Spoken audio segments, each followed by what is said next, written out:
menjelang siang. Siang ya Bu. Jadi Bu, hari ini adalah jadwal kita untuk wawancara praobservasi ya Bu ya. Kalau boleh tahu Ibu, apanya apa Bu? Bimbingan dan Jadi kalau di dalam BK Bu ya, bimbingan dan konseling ini kan ada konsul untuk individu, lalu ada juga konsul untuk per kelompok, ada juga klasikal. Nah sekarang untuk nanti observasi, yang akan dipilih yang mana Bu dari 3 tipe ini? bimbingan konseling individu. Bimbingan konseling individu ya. Nah kalau saya boleh tahu nih nanti pada saat bimbingan konseling individu ya Bu ya, temanya apa gitu, terus strateginya itu gimana? Tema yang akan diangkat ini karena kelas 9, karena bimbingan itu kelas 9 Ya. dan sekarang ini juga masa untuk ujian. Jadi materi ataupun dari kriteria anak yang diamati itu persiapan menghadapi ujian. Pas banget. Menghadapi ujian karena memang bulan-bulan ini kan lagi persiapan untuk ujian, dan strateginya itu saya menggunakan teknik behavior, itu mengamati tingkah laku siswa dan mengadakan pendekatan pada siswa. Terus media yang akan saya gunakan juga nanti ada kolaborasi dengan video menggunakan HP. Nah, ini menarik ya. Tekniknya tuh dengan cara teknik behavior Bu ya. Teknik behavior itu bisa ya dilakukan nanti untuk secara individu gitu. Nah, nanti kalau Ibu melakukan teknik secara individu Bu ya, apa nih yang diamatinya? Supaya kita dapat tadi persiapan untuk ujian ya Bu ya. Karena dari tingkah laku di awal itu dilihat anak itu ceria, kemudian happy. Kalau misalnya dengan kita dulu mapel ataupun dengan mereka, kalau ketemu dia selalu setia ibu gitu. Tapi sekarang paling dia ngomong Bu, saya itu ya sebiasa-biasa aja. Kalau dulu ceria, sangat-sangat ceria dengan kawannya juga, dengan teman-temannya juga biasanya ceria. Ini sudah observasi dan sudah melakukan pengamatan, dengan keluarnya agak kurang ceria. Berarti kalau bisa saya tangkap ya, berarti teknik behavior ini tidak hanya pada saat si anak ini diwawancarai, artinya dalam kehidupan sehari-hari juga Ibu sudah mengamatinya. Keren banget Ibu. Terima kasih ya Ibu ya. Semua wawancaranya semoga nanti pada saat observasinya berjalan dengan lancar. Amin. Terima kasih Ibu ya. Assalamualaikum.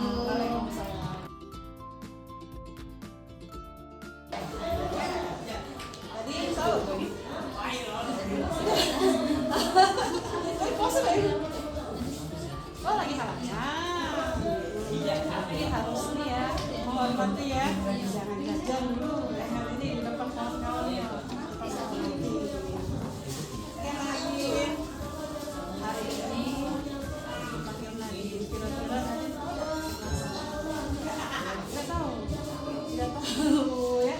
Nah Nadine itu kan beberapa hari ini lagi tersembuh, itu lagi mengapatin, kita mengamati ya, selalu ikut Jepang, terus waktu tiket, selalu ikut lihat ya kawan-kawan dari kelas 91 sampai 97. Nah, terus ibu agak ini sama Nadine ya, karena Nadine ini kan lumayan berprestasi ya, prestasi kan, tapi akhir-akhir ini kok Nadine agak lemes, agak ceria.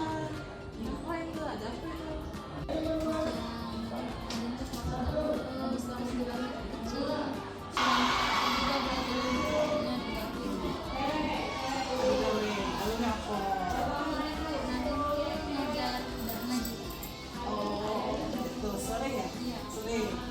Kalau balik sekolah, terus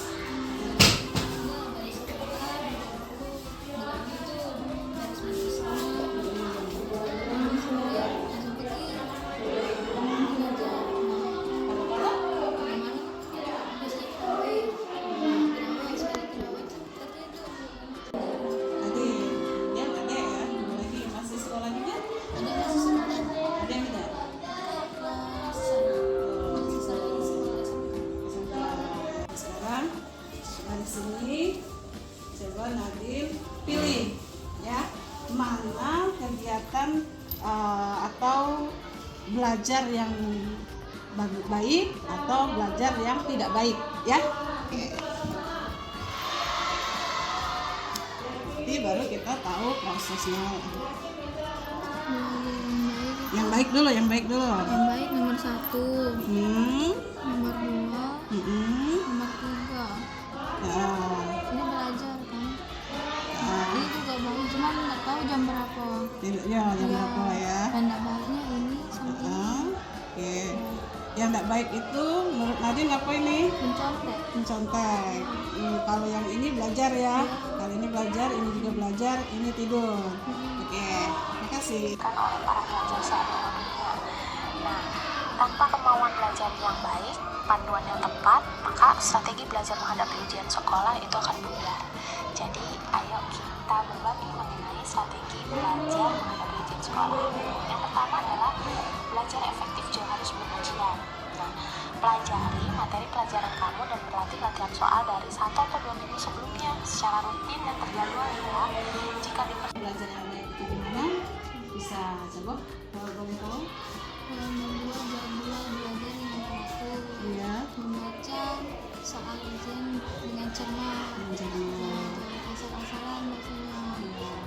itu ya. Yang tidak baiknya Tidak baiknya mencontek. jangan mencontek ya. Kemudian dari sini sudah kita konseling ini, perasaan Nadine cak mana? Apa masih cemas menghadapi ujian itu?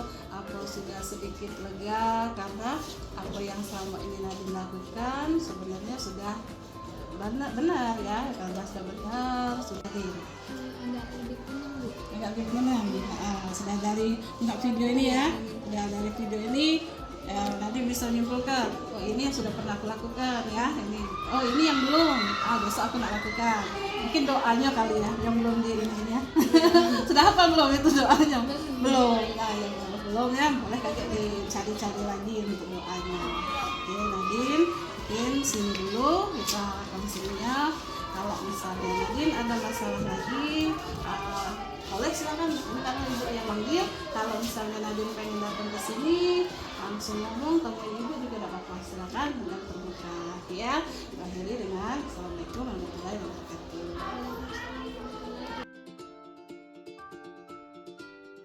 Assalamualaikum Ibu. Bu, terima kasih nih tadi udah observasi ya Ibu ya, untuk melakukan konseling ya Bu ya, layanan konseling secara individu tadi dengan salah satu siswa di kelas 9. Saya pertama kali lihat juga benar-benar apa ya, kayak buka banyak pikiran ya Bu ya. Padahal sebelumnya anaknya ceria ya Bu. Iya, ceria. Bahkan teman-temannya juga selalu ceria, main. Nah Bu, tadi setelah Ibu melakukan konseling Bu ya sama si anaknya tadi, gimana Bu? Apakah Ibu berhasil gitu Bu strateginya? Strateginya tadi pakai strategi apa nih? Behavior. Nah, strategi behavior ya Bu ya. Apakah Ibu berhasil mendeteksi gitu Bu? Apa permasalahannya? Dari yang ceria kata Ibu tadi, tapi beberapa hari ini anaknya kayak nggak ada apa ya, nggak ada semangat, nggak happy gitu. Apa Bu yang bisa Ibu simpulkan? Masih Bu.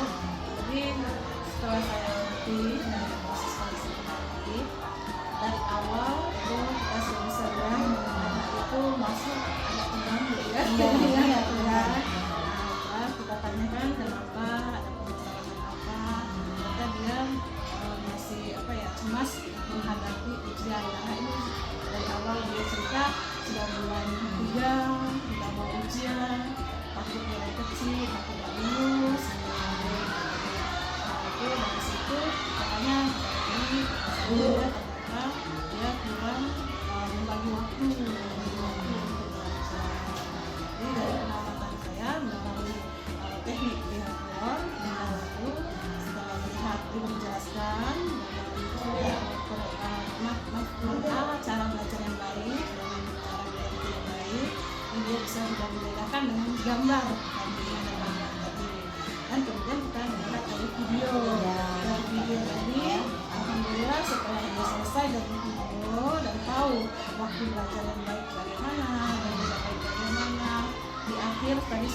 tersenyum, Iya. nikahnya sudah ada perubahan, walaupun mungkin belum sempat yang langsung 100% Bu, tapi sudah ada hasilnya menurut saya. Karena dari situ dia sudah mulai senyum, sudah bisa tahu, oh iya Bu, ini yang harus saya lakukan,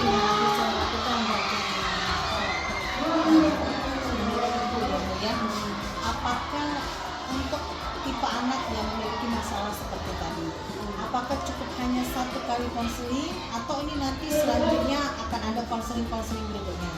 Kalaupun ada Bu ya, sifatnya tuh gimana Bu? Apakah kita jemput bola atau apakah menunggu dia yang datang sendiri ke sini?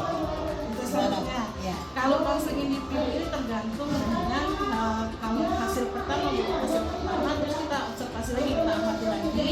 Kalau di konseling pertama ini anak ini sudah menunjukkan perubahan seperti yang kita inginkan, mungkin kita diadakan lagi konseling. Tapi kalau misalnya masih, kita perlu konseling lagi. Oh ini catnya belum 100% yang kita harapkan dari anak ini. Kembalinya dia seperti biasa.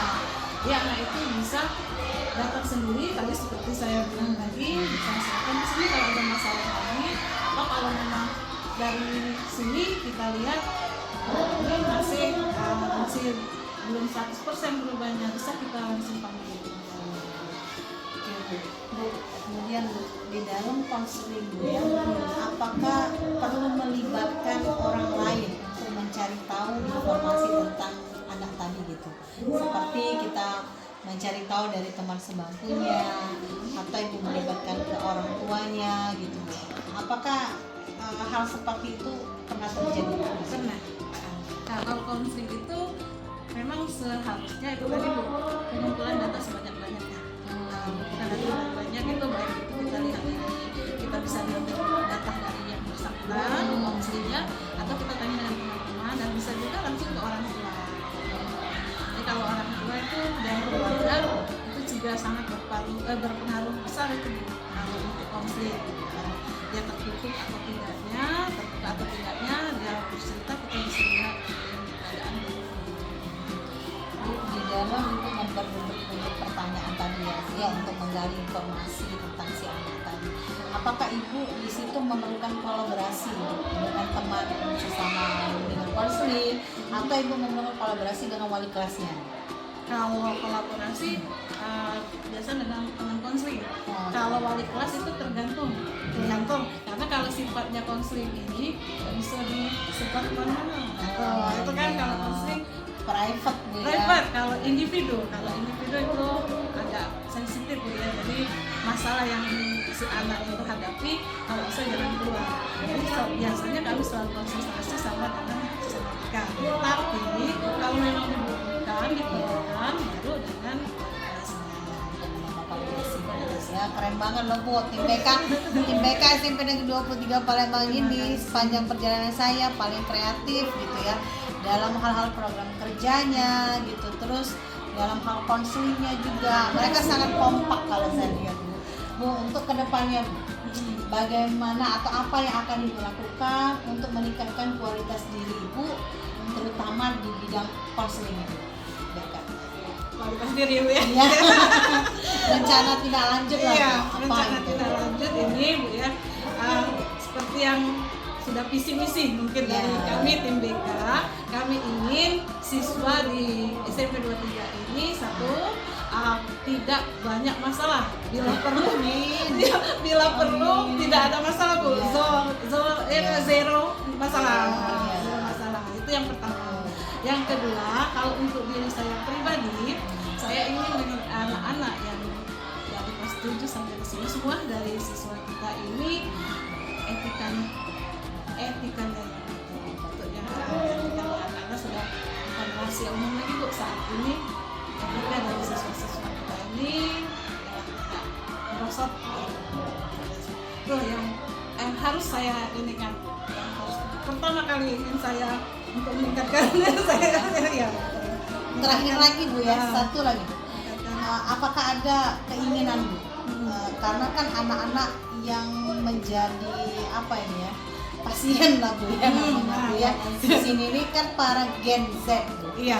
Nah, apakah ada gitu gitu schedule atau proses untuk selanjutnya, progres selanjutnya dari para tim BK ingin melibatkan OSIS misalnya, itu ada nggak setiap program-program BK? Kayak kemarin kan program anti-bullying kita lihat per jenjang gitu. Apakah ada progres gitu nanti akan melibatkan nih tim OSIS misalnya, karena tim OSIS itu erat kaitannya dengan para Gen Z gitu ya, karena mereka sesama seumuran gitu, dan saya lihat dalam zaman yang sama gitu. Ada nggak progres untuk melibatkan para anggota OSIS untuk selanjutnya? Kalau itu kan sudah ada, Bu. Pemikiran kami kan sudah ada. Ya. Karena bahasa anak sekarang, Bu, kami kurang Beda, mengerti. ya. Kurang mengerti. Makanya kami perlu memang dengan anak OSIS itu bisa ditanya, dengan ini artinya apa, dan mungkin dari mereka juga akan terlibat. Tadi bisa sosialisasi, Bu. Memang perlu dengan anak OSIS. Sudah jadi program, Bu, tapi belum mungkin setelah Lebaran baru dilaksanakan. Makasih ya Ibu ya, keren banget program bimbingan konseling, dan ini di progres yang akan ditunggu-tunggu nih, karena selama ini kan belum pernah melibatkan anak OSIS ya Bu ya. Nah, tahun ini insya Allah nih tim BK habis Lebaran akan melibatkan tim OSIS dalam setiap programnya ya Bu ya, terutama kayak sosialisasi anti bullying, kayak sosialisasi nanti 7 kebiasaan anak Indonesia hebat ya Bu ya. Ibu terima kasih banyak Ibu.